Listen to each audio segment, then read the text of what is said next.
first question is from Carol C. I've been thinking about the teachings of Ramtha about when we pass over, going to the void and not getting caught in the trap of the light. So my question is for Carl, when you passed over, did you go to the void or did you go to the light? Because in our general population, there are very few people that are aware of this. Yes, that is a very, very good question. And I too was at a quandary in my last few days of what I should do. Because, as you know, what happened to me, I was in a state where I could no longer support the life in my body, but the machines were keeping me alive. And it gave me a time to think about how I would approach this very question. And my approach was to trust in the teachings of Ramtha. So therefore, what I did was I went through the light and into the void where I needed to go. And once I was there, I was able to lower my frequencies to the point where I could meet my loved ones and not be endangered by having my energy taken away from me. So I went through the void, and then once I was there, I was able to get to the place where I needed to go. Thank you for that. The next question is from Corinne Rinaldi. What is the future of mankind as we knew it before the pandemic? Native Americans are worried about us bleeding Earth Mother of her sustenance and self-destructing.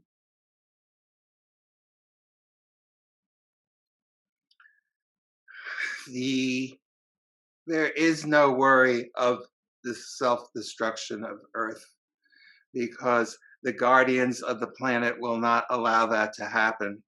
There is just so far that humankind can mistreat Mother Earth, and then cannot proceed any further.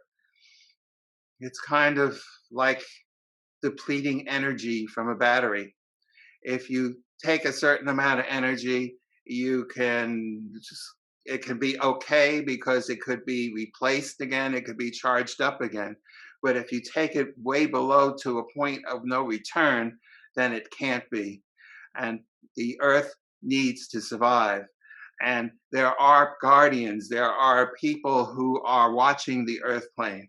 And there will be, if necessary, very traumatic incidences which will stop the rape of planet Earth, that will stop the rape of Mother Earth, and allow her to start to regain her energy if it comes to be pushed to that point.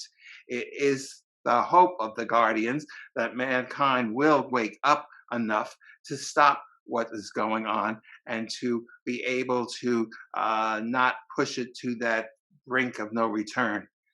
But it will not go into that area. It will be stopped before that. It is a concern for people who are unaware of what happens in the unseen. So it is a great question and a great thing to think of, contemplate, but it will not happen. Thank you. The next question is from Carol Barna. There has been more news about black holes in our galaxy. I was wondering, what is a black hole and what happens when a star or planet goes through one? Do they continue on into another galaxy?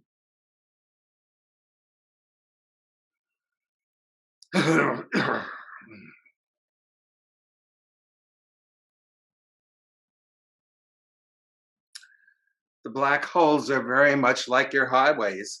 You proceed going down as you drive, and you make right turns and left turns, and it takes you to where you want to go.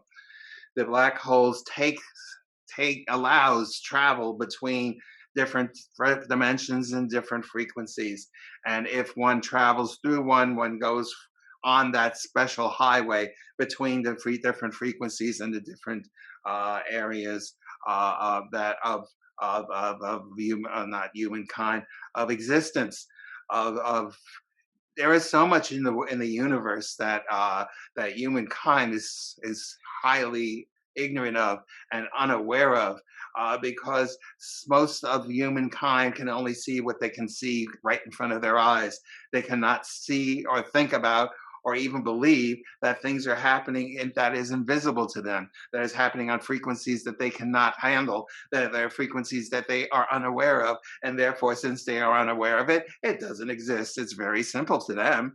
But and in reality, there is so much of the universe that is unseen to humankind, because you are on a frequency that is so very low because of the religions that have enslaved your minds to believe only certain things and only certain possibilities. And since everybody believed that, they didn't go further into exploration. At least the majority of people didn't.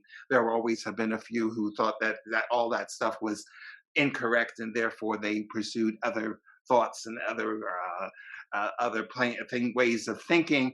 But oftentimes they got themselves into trouble because the religious authorities would not allow that to happen, and therefore they were punished or put to death.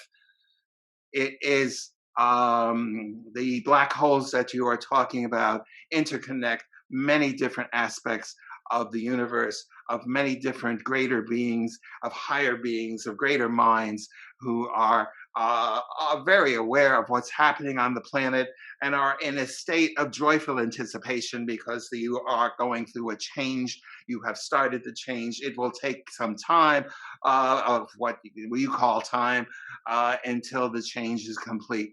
But there is a grand awakening happening, and the people on the other dimensions, the entities would be a better word than people, for there are many different types of life forms, and they are very happy that this is taking place at this time. Thank you. The next question is from Fenton. I ask this question out of curiosity and humbleness. Twice now, questions have been asked about what can be done with altered DNA that occurred with vaccines for COVID 19. The response back was that, quote, we have the best spiritual chemists who are working on the issue, unquote. Spiritual beings supposedly have all the knowledge in the universe available to them. Alien life forms can travel billions of light years through consciousness in an instant. Why would it be so difficult to amend DNA to a harmless state among those who took the vaccine? And the same issue with 5G phones. When asked if there were methods to render any harmful radiation so as not to harm users, the reply was, quote, it became too popular too fast, unquote. I know that I personally am looking for useful solutions. I am hoping you can offer some helpful information on these two questions. Thank you.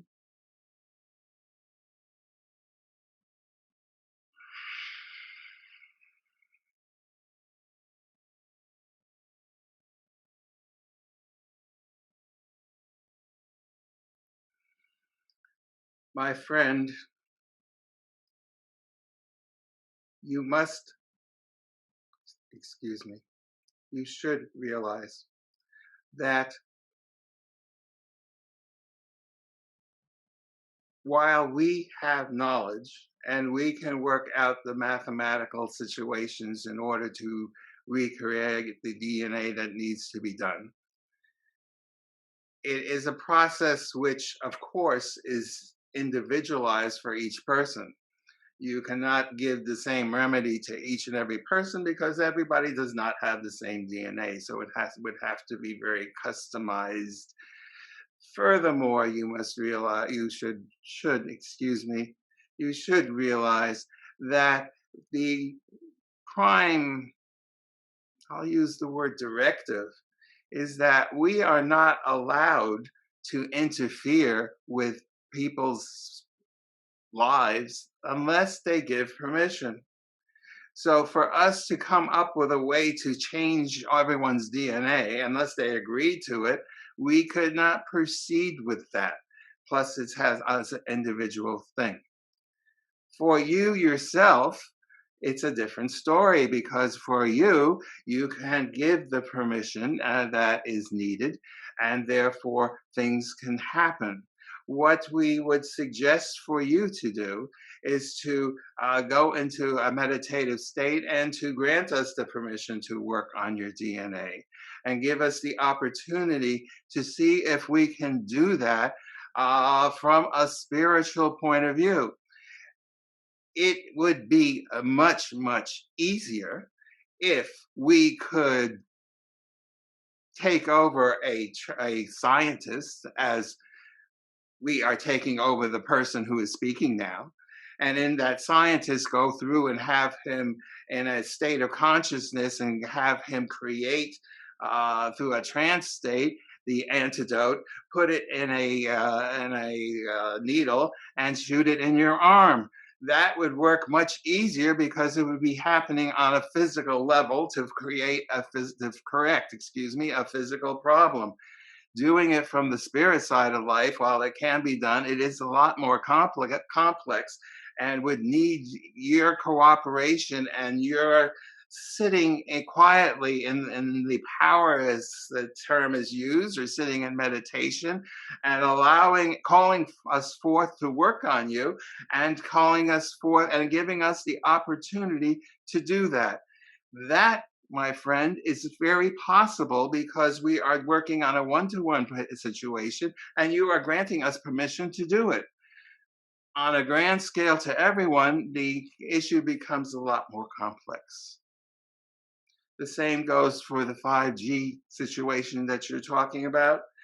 It is possible for us to work with you to build up a tolerance or build up a defense against those frequencies. But it would require you, again, to give us the time, energy, and permission to work on you. Thank you. The next question is from Luvera. Can you describe what life is like on other planets, and do they look like us?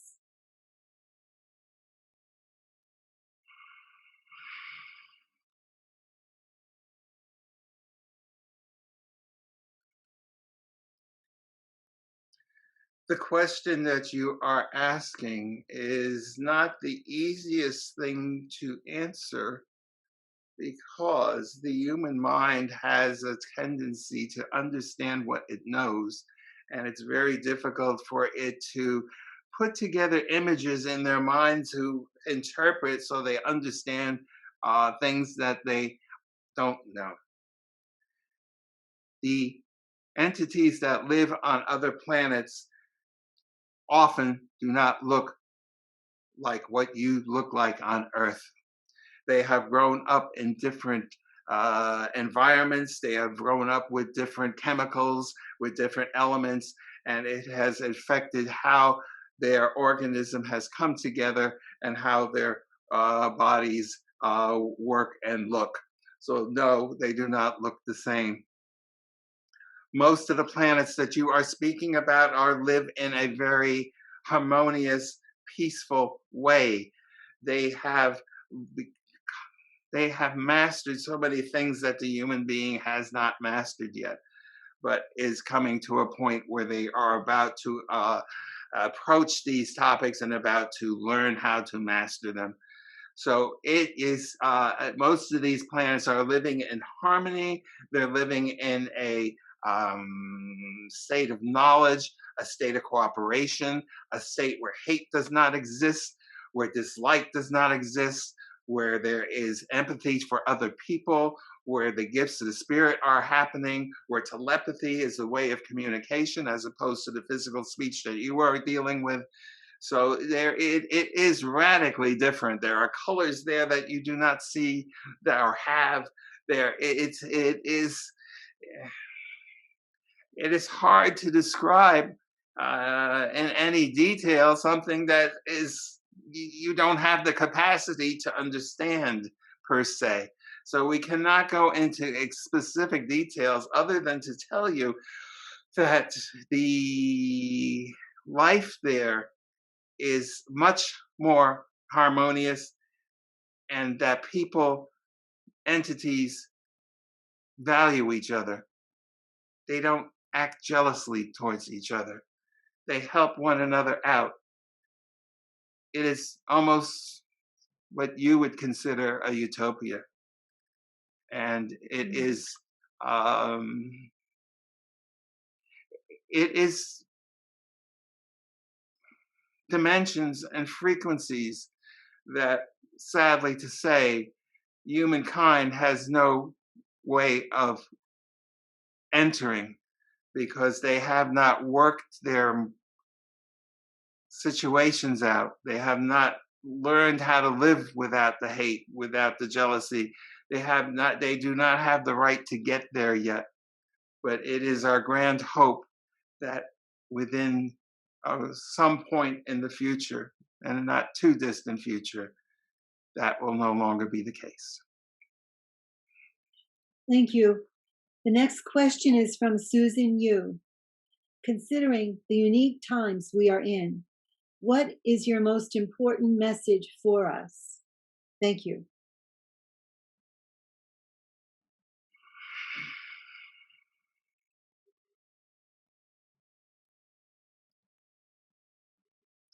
The most important message for you at this point is to understand where you are in the place of evolution, in the place of going between the age of ignorance to the age of knowledge, knowing that things need to change, and knowing that you also have changes to make. Those of you who are hearing my words have quite a bit of spiritual knowledge and are not in the nursery school of spirituality. You are probably somewhere in first or second year high school. So you have come quite a ways, but you're not quite at graduation yet either. So therefore, it is important for you to realize that there's more to be gained, there is more to be learned, there is many changes that are happening, and that you need to be as flexible in your mind and in your spirit in order to adjust with everything that is going to be taking place.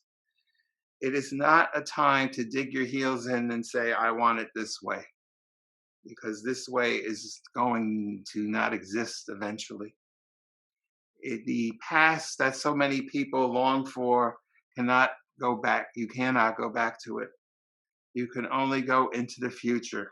And the future of this planet is in some very exciting times, some very hopeful times for some people. But for other people, it's going to be an extremely difficult adjustment if they can even make it. For some people will not be able to cope with the dramatic changes that are happening and will choose to go into the world of spirit, perhaps by their own hand, perhaps not.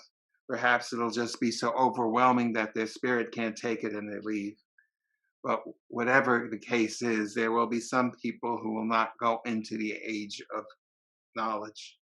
You have the foundation to do that, and therefore it is important just to keep being aware of what is happening, to keep being talking to the Lord God of your being and asking it to grow with you, to be flexible, to adjust to the times, to be open to what is coming, and to protect you from whatever negative things such as viruses and things like that that are being circulated about.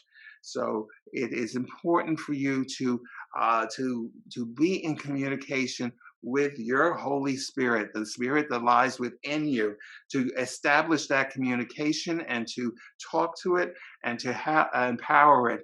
That is the most important thing that you can do, because that communication will keep you flexible. It will keep you going. It will keep you protected. And it will also provide an inner guidance when danger is approaching and allow you to veer away from it. Talk to the God of your being. Talk to the Father, Mother, God of your being. Because as was stated before in this session, God energy is both masculine and feminine. Both masculine and feminine energy resides within each and every person in this planet. Not in the same proportion, but it's there. So realize that in order for humankind to reach its maximum potential, it needs to understand that both male and female are equal and that both reside within.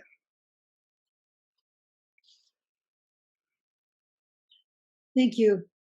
The next question is from Laura M. Should people be eating a vegetarian-based diet in order to have a stronger connection to spirit?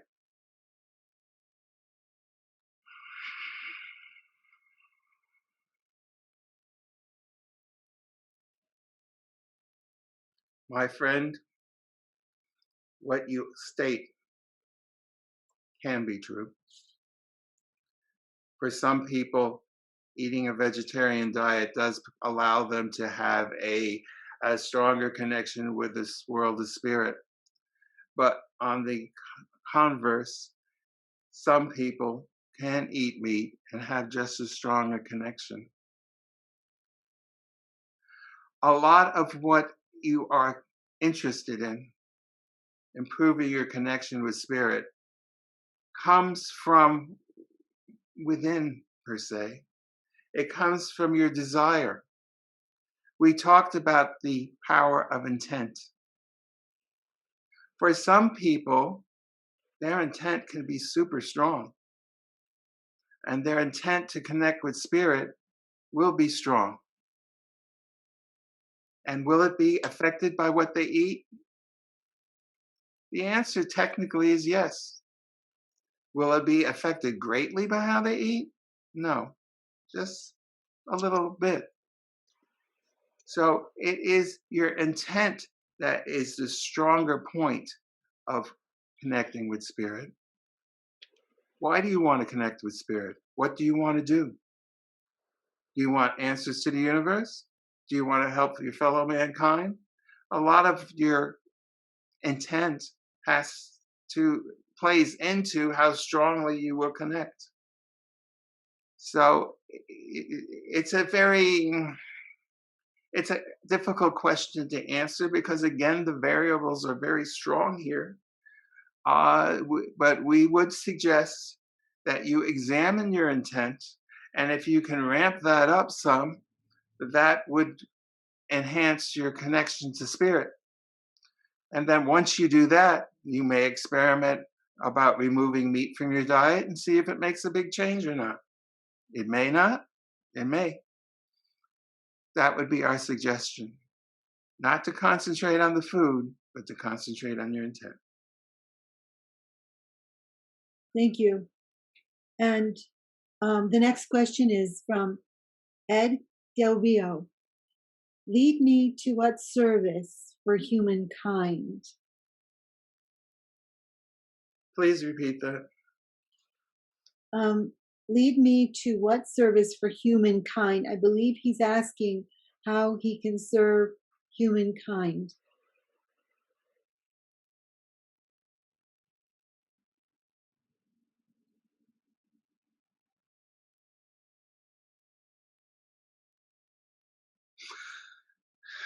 The first thing we recommend, and this is really for everyone, the strongest thing that you can do for humankind is to live your truth and be an example to the world of what it is like to lead a spiritual life, of what it is like to honor your fellow human beings, to help them out, to be of service to them in any way that they need. How people serve other people usually comes from some innate uh, desire within them or some innate interest that pulls them and gravitates them towards doing something that helps other people.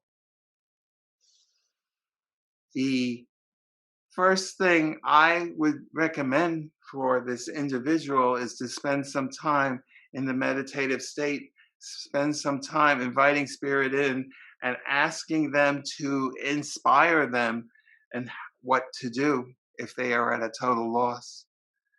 The Each person has their own talents and their own abilities. And the easiest thing to do is to examine those talents and abilities and figure out how that could help someone else and employ them helping other people. That usually works for most people. So it is our suggestion that he pursue that line of thinking. If he still insists on getting the answer from outside of himself instead of from within himself, then go into a meditative state and bring in his spirit guides and ask them for some direction, whether it's through a sleep state or through clairaudience or clairvoyance or clairsentience, some way for them to inspire him in a certain direction. But it would be a much easier way to approach it from looking within. For this is what humankind needs to learn to do on a regular basis, to talk to the God within, to listen to the still small voice, as the Bible says, which is really coming from your divine energy, from your soul, and is bubbling up into your consciousness. That is the greatest way to communicate with God and the greatest way to communicate with spirit through that method. Thank you. And this looks like the last question from Carol C. I was recently watching a video that was highlighting the architectural details of Trump Tower and suggesting that there were many satanic symbols and suggesting that Trump himself was part of the satanic cabal. What do you think? Is there about any truth in that?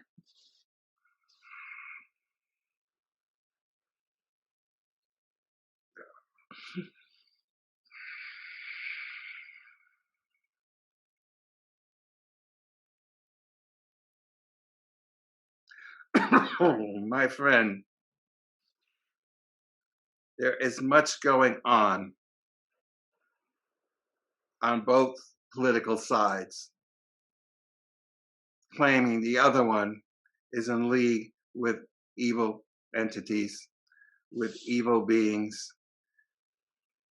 They are both participating in the wars of propaganda that were started in biblical times, that created the Bible that you read.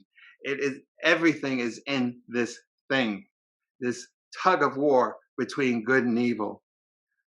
What we would believe is that you ignore all of it, because in order to be in a spiritual path, you have to rise yourself above the dualities, but beyond the good and evil.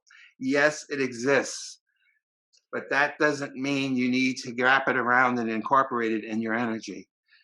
What is important for you to do is to be above it, to talk to the Lord God of your being, and to keep your mindset in positive energy and forget about all the rest of the negative stuff. It exists for some people, it is very important for some people.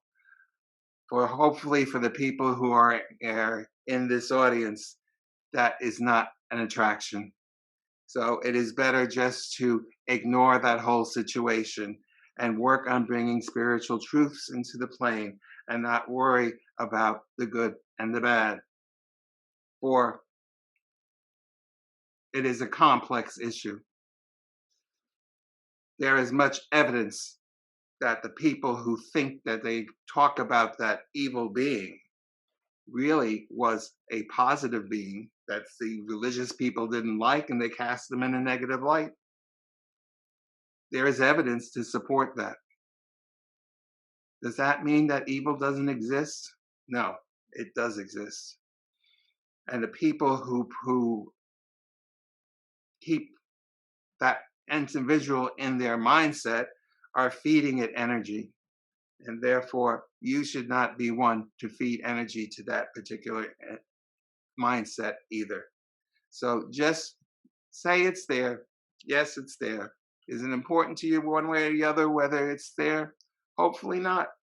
Hopefully you are in a spiritual state where you recognize duality exists in the world, and hopefully it will become less and less and less important as people awaken, and they will abandon the duality and learn to talk to the God within, and therefore be on a spiritual path to where they need to be going. Thank you so much to all of you for answering the questions. There are no more questions. Thank you. Thank you, Carol. It is very gratifying for us to serve in this capacity, to help you and provide the guidance for your journeys as you go on. When I was on the earth plane and doing readings, I was always focused on trying to bring some sort of guidance within the reading to help people along their journey.